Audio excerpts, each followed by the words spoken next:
आपकी फैमिली से?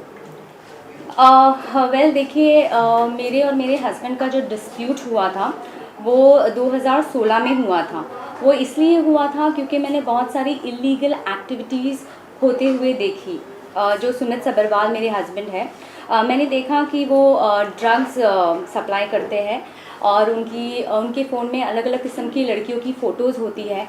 वो डायरेक्टर्स को दिखाते हैं और लड़कियां सप्लाई करते हैं डायरेक्टर्स को। तो ये कुछ ज़्यादा हो रहा था, इसीलिए मैंने डिवोर्स फाइल किया है।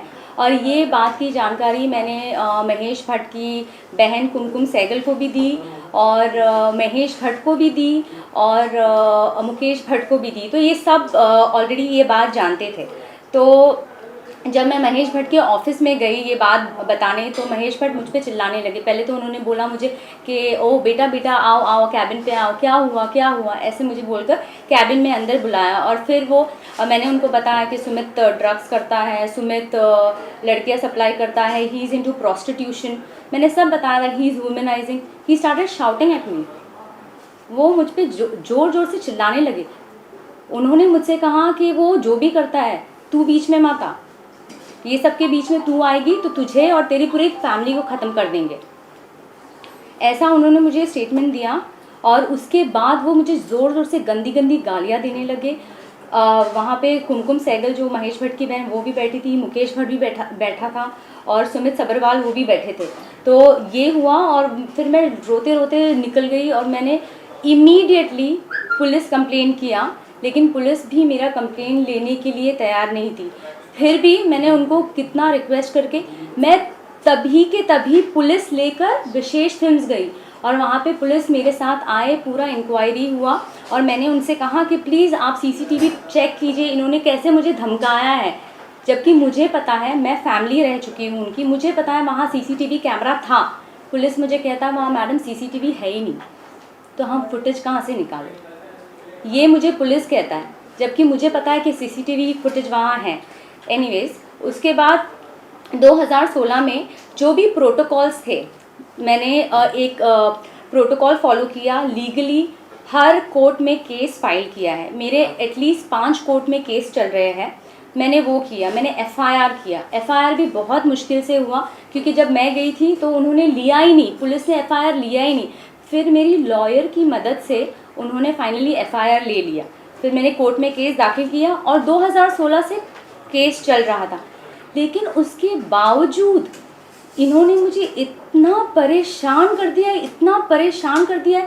पहले तो ये, आप अगर इनके खिलाफ कुछ भी करो तो ये पीछे से आपका काम बंद कर देते हैं, सबको बोलते हैं इसको काम मत देना। ये उनकी पुरानी आदत है और ये मैंने देखा हुआ है और इन्होंने ये बहुत लोगों के साथ किया है, एक्टर्स के साथ, डायरेक्टर्स के साथ, कंपोजर्स के साथ। आप और जो भी मैं बोल रही हूँ ड्रग्स वगैरह, ये सब ने देखा हुआ है विशेष फिल्म में।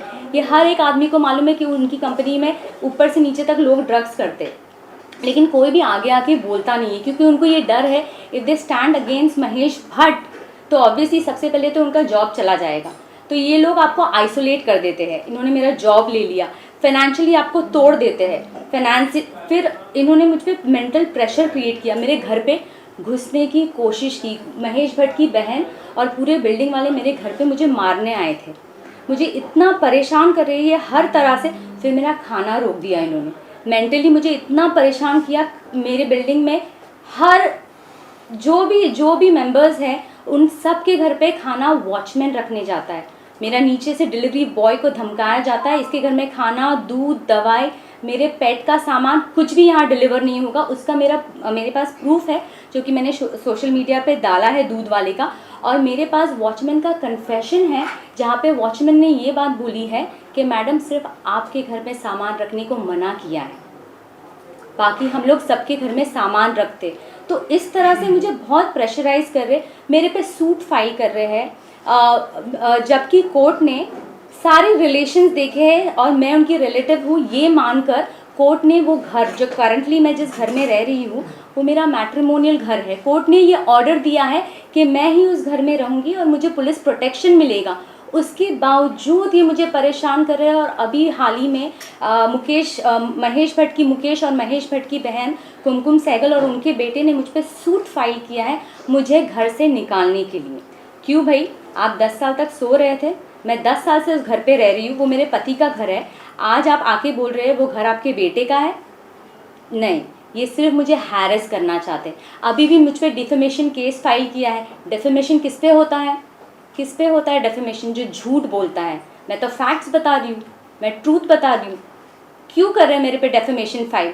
हाँ, और मैं आपको, अगर आपको और भी जानना है तो मैं रिक्वेस्ट करूँगी CBI, NCB, ED, ये सारे जो मुंबई पुलिस, ये सारे जो एपेक्स इंस्टीट्यूशन है, अगर आपको जानना है ड्रग्स के बारे में, मैंने तो फ़िलहाल जो भी नाम आउट किए हैं वो मैंने देखा, और भी बहुत बड़े बड़े नाम हैं। और आपको अगर ये जानना है तो प्लीज़ आप सुमित सबरवाल, जो मेरे हस्बैंड हैं, जो 20 साल से विशेष फिल्म में काम कर रहे हैं, आप उनको बुलाइए, आप उनको क्वेश्चनिंग कीजिए, आपको सारे नाम मिल जाएंगे। और आपको डर नहीं है ना, तो आप दिखाइए, आप सबका फ़ोन, महेश भट्ट से फ़ोन लीजिए, मुकेश भट्ट से फ़ोन लीजिए, इनके फाइनेंशियल स्टेटस चेक कीजिए, घर चेक कीजिए, इनकी कंपनी चेक कीजिए, इनकी हर एक चीज़ चेक कीजिए। बुलाइए ना इनको क्वेश्चनिंग के लिए, आपको पता चल जाएगा, क्योंकि मैंने तो सब कुछ देखा है अपनी आंखों से, और वही मैं बता रही हूँ। आपने कहा कि पुलिस के बारे में आपने कहा कि पुलिस ने FIR नहीं ली, क्या हुआ था? पुलिस ने क्या काम नहीं किया था?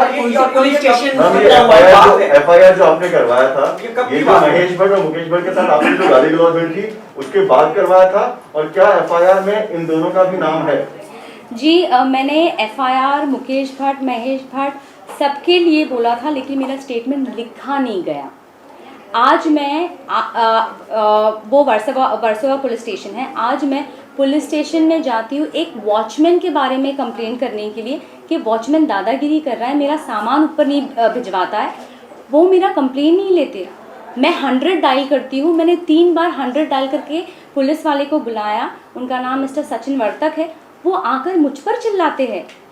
उन्होंने वॉचमैन को कुछ भी नहीं बोला। आपने जो कहा कि पहले FIR नहीं ले रहे थे, पर वकील ने जब इंटरफेयर किया तब आपका FIR हुआ। हम जानना चाहते हैं क्या उस FIR में आपने महेश भट्ट और मुकेश भट्ट का नाम भी डलवाया था? नहीं, वो नहीं ले रहे थे। पुलिस जो लॉयर ने, मैंने तो बोला था, मैंने स्टेटमेंट में बोला था मुकेश जी और महेश भट्ट का नाम, उन्होंने नहीं लिखा। मैंने आज वॉचमैन के लिए भी कंप्लेंट लिखाया था। मैंने पुलिस वाले को बोला वॉचमैन दादागिरी करता है, वॉचमैन ऊपर आता है मेरे, वॉचमैन ने धमकी दी है, दूध वाले को बोला कि तुझे मारूंगा, यहाँ आएगा, ऐसा मैंने बोला। पुलिस वाले ने क्या लिखा? क्या लिखा पुलिस वाले ने? पुलिस वाले ने ये लिखा कि बिल्डिंग में आना मना है, बिल्डिंग के रूल्स है कि सेक्रेटरी ने बैन किया हुआ है। ये मेरा स्टेटमेंट था ही नहीं। फिर उन्होंने पूरा पन्ना फाड़ दिया। मैंने पुलिस वाले को बोला आप मेरा स्टेटमेंट भी नहीं लिख रहे ठीक से, वो मेरा स्टेटमेंट लिख ही नहीं रहे। आपको क्यों लग रहा है कि आज मैं जनता के पास आई हूँ ताकि मेरी आवाज़ पहुँचे और जो मैं कहना चाहती हूँ वो सच मेरे ज़रिए डायरेक्ट जनता को पहुँचे? इसीलिए मैं आज बाहर आई हूँ, क्योंकि अथॉरिटीज़ सुन नहीं रही है। और फिर उसके बाद भी मैं DCP सर के पास गई, जो मिस्टर त्रिमुखे हैं, उनके पास भी गई कंप्लेंट करने के लिए, और मैंने उनको बताया कि ये सब हो रहा है, मेरा खाना पीना बंद कर दिया है, मुझे ये टॉर्चर कर रहे हैं। मुझसे सेक्रेटरी बोलता है कि आप 10 बार नीचे आओ सामान लेने। 10 बार नीचे इसलिए आओ ताकि वो पीछे से घुस के मेरे घर का कब्जा ले सके, इसीलिए मुझे बुलाया जाता है 10 बार नीचे। ये बात मैंने DCP सर से कही, कोई एक्शन नहीं है। वो जो वॉचमैन मुझे परेशान कर रहा है, इतना परेशान कर रहा है, उन्होंने एक वॉचमैन को नहीं निकाला है। जो मेरी सेफ्टी का सवाल है, अगर एक औरत जाकर कंप्लेन करती है पुलिस स्टेशन में तो उसका एक्शन लेना चाहिए कि नहीं लेना चाहिए? ये लोग बिल्कुल एक्शन नहीं ले रहे। FIR में किसका नाम है और कितने लोगों का नाम है? FIR में सुमित सबरवाल का नाम है फ़िलहाल, और मैंने ये भी जो महेश भट्ट की बहन है उनका भी नाम मैंने लिखवाया है, और साहिल सहगल का भी नाम है जो महेश भट्ट की बहन के बेटे हैं।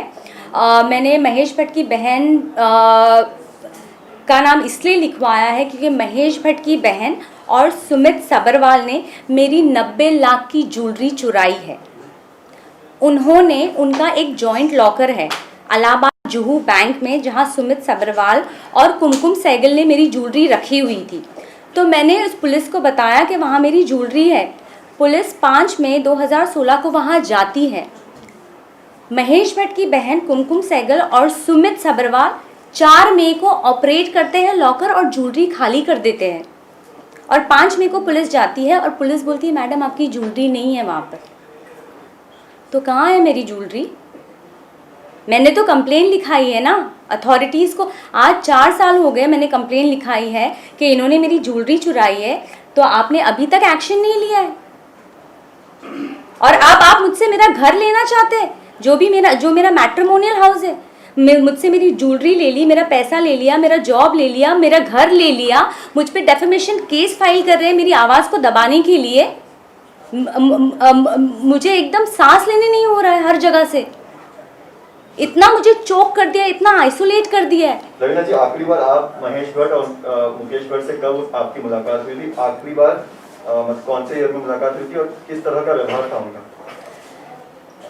2010 से लेकर 2016 तक मैं इनकी फैमिली मेम्बर थी और इनके हर पार्टीज़, हर इवेंट्स, हर मेहंदी फंक्शन मैं थी। तो 2010 से लेकर 2015 तक मैं इनकी फैमिली मेम्बर थी और इनके साथ मेरी मुलाकात लगातार होती रहती थी। और 2013 से 2015 में मैंने इनकी सारी फिल्मों में काम किया है as a film. I was part of the films. तो मैंने इनको बहुत करीब से देखा है और लास्ट मेरी मुलाकात महेश जी और मुकेश जी से 2016 में हुई थी और इन्होंने मुझे बहुत धमकाया और बहुत जलील किया जब मैं लास्ट महेश भट्ट से मिली थी। उसके बाद भी क्या कभी फोन पर धमकी दी आपको डायरेक्टली महेश भट्ट या मुकेश भट्ट ने 2016 के बाद? जी नहीं, उन्होंने फ़ोन पे उसके बाद उन्होंने मुझ पे सूट फाइल किया है, बोगस सूट, मेरा घर छीनने के लिए, जबकि कोर्ट ने ये ऑर्डर दिया है कि ये घर में मैं ही रहूँगी। आप प्रेस कॉन्फ्रेंस आपने रखा है, सबसे पहले आप बता दो आपने क्यों प्रेस कॉन्फ्रेंस रखा है? जी जैसे कि